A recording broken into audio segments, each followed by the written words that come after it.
ভারতীয় রয়ের তাণ্ডব তো কিছুতেই থামছে না। আবারও পাকিস্তানের লাহোরে ঢুকে এক খালিস্তানি আতঙ্কবাদীকে খতম করে এসেছে। অন্যদিকে আবার ব্রিটেনের সরকার পাল্টাতেই পাল্টা ভারতের টুকরো করে একটা নতুন দেশ তৈরির ডিমান্ড করা হয়েছে।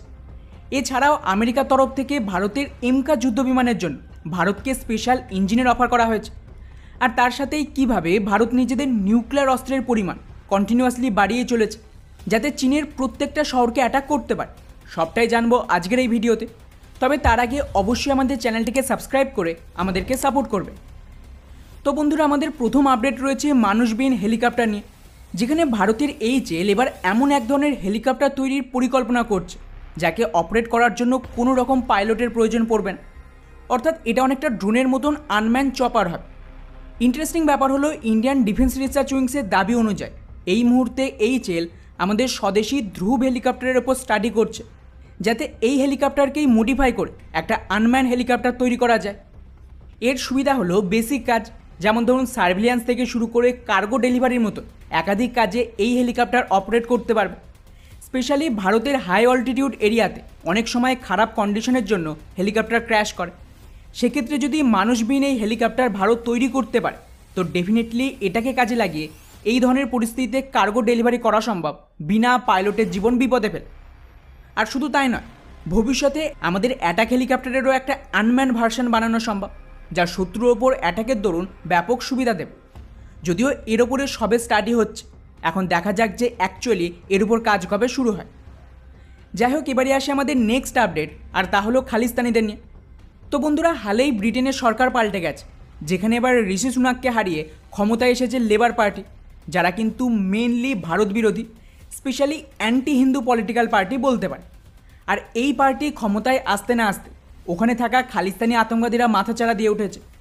ওদের তরফ থেকে তো নতুন সরকারের কাছে ডিমান্ড রেখেছে ভারতের বিরুদ্ধে ইউএনে যাওয়ার জন্য, যাতে ওখানে রেজলিউশন এনে ভারতের পাঞ্জাবকে টুকরো করে একটা আলাদা খালিস্তানি আতঙ্কবাদীদের দেশ বানানো যায়।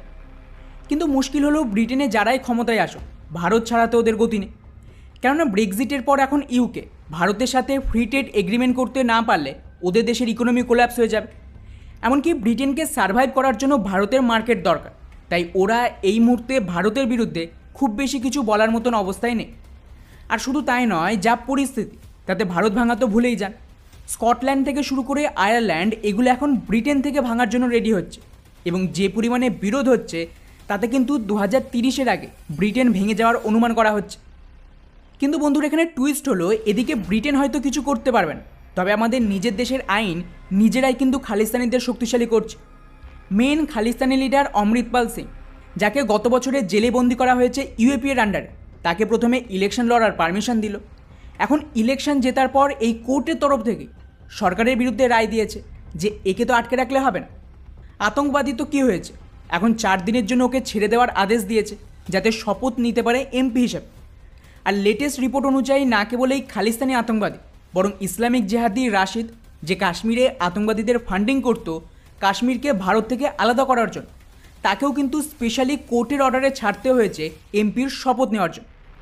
ফলে এই যদি আমাদের দেশের আইন ব্যবস্থা হয় যে আতঙ্কবাদীদের সংসদে পাঠাবে যারা দেশ ভাঙতে চাইছে, তাহলে ব্রিটেন আমেরিকার দোষ কোথায়? ওরা তো সেম কাজ করছে। ফলে আমার মতে আতঙ্কবাদকে থামানোর আগে আমাদের জুডিশিয়ারি রিফর্ম আনতেই হবে, তা না হলে কোনো ফায়দা নেই, কারণ এটাই তো এই আতঙ্কবাদীদের শক্তি যোগাচ্ছে।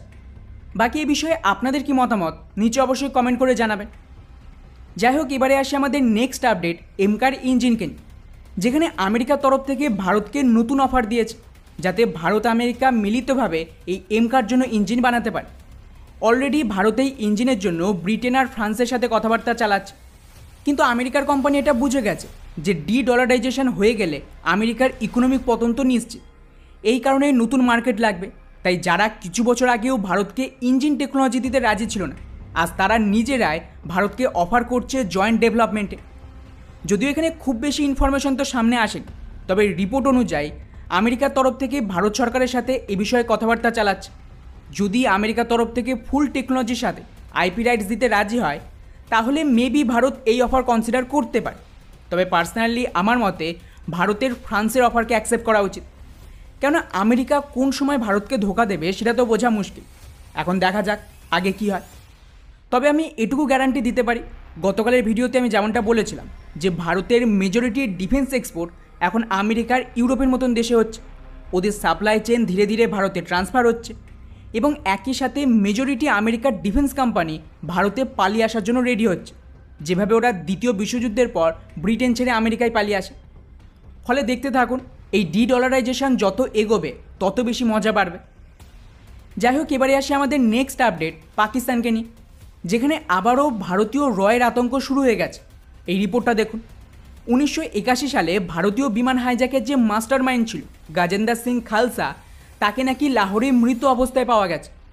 রিপোর্ট অনুযায়ী খালসা আসলে খালিস্তানি আতঙ্কবাদী দাল খালসার ফাউন্ডার ছিল, যার নির্দেশেই 1981-তে ভারতের বিমানকে হাইজ্যাক করে তাকে জোরপূর্বক পাকিস্তানে নিয়ে যাওয়া হয়েছিল। যদিও পরের অবশ্য 10 বছর জেল হয় পাকিস্তানে এবং তারপর পাকিস্তান থেকে একে ভারতে আনতে চাইলে পাকিস্তান রাজি হয়নি। আর ফাইনালি লেটেস্ট রিপোর্ট অনুযায়ী যেভাবে ব্রিটেনের হাসপাতালে অন্য এক খালিস্তানি হার্ট অ্যাটাকে মারা গিয়েছিল, ঠিক সেমভাবে এই গাজেন্দার সিং খালসাও আচমকায় হার্ট অ্যাটাকে মারা পড়ে এবং লাহোরের হাসপাতালে একে মৃত ঘোষণা করে। আর বন্ধুরা, আশা করি এটা তো বলার প্রয়োজন নেই যে একের পর এক এই রকম আতঙ্কবাদীদের হার্ট অ্যাটাক কেন হচ্ছে। এই নিয়ে মোট 3টে খালিস্তানি সেমভাবে হার্ট অ্যাটাকে মারা গেল। ফলে খেলা তো সবে শুরু হয়েছে, অনেক কিছু বাকি আছে, শুধু দেখতে থাকুন। যাই হোক, এবারে আসি আমাদের শেষ আপডেট ভারতের নিউক্লিয়ার মিসাইল নিয়ে। তো বন্ধুরা, গতকালেরই এক রিপোর্টে দাবি করা হয়েছে যে ভারত কন্টিনিউয়াসলি চীনের নিউক্লিয়ার হামলাকে কাউন্টার করার জন্য নিজেদের নিউক্লিয়ার ক্ষমতা বাড়িয়ে চলেছে।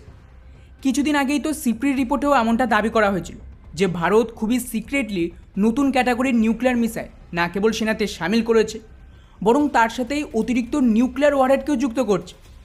এছাড়াও ওদিকে আমেরিকার রিপোর্ট অনুযায়ী ভারতের যে অগ্নি প্রাইম মিসাইল রয়েছে তাতেও নাকি ভারত MIRV টেকনোলজি যুক্ত করছে। এর সুবিধা হলো এই মিসাইল এবার একসাথে আলাদা আলাদা টার্গেটে অ্যাটাক করতে পারবে। যদিও আমেরিকার দাবি ভারতের এই অগ্নি প্রাইম যেহেতু বেশি রেঞ্জের নয়, তাই এতে কিন্তু শুধুমাত্র 2টো ওয়ারহেডকে যুক্ত করা যায়। ফলে ওভারঅল ভারতের পয়েন্ট অফ ভিউ থেকে দেখে এগুলো পজিটিভ ডেভেলপমেন্ট।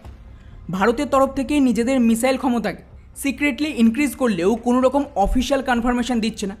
অর্থাৎ যা খবর আসছে সেটা কিন্তু শুধুই tip of the iceberg. Actual লড়াই এগুলো সারপ্রাইজ অ্যাটাকে কাজে লাগবে। তো বন্ধুরা, এই ছিল আমাদের আজকের টপ 5 আপডেট। এটা আপনাদের কেমন লাগলো নিচে অবশ্যই কমেন্ট করে জানাবেন। জয় হিন্দ।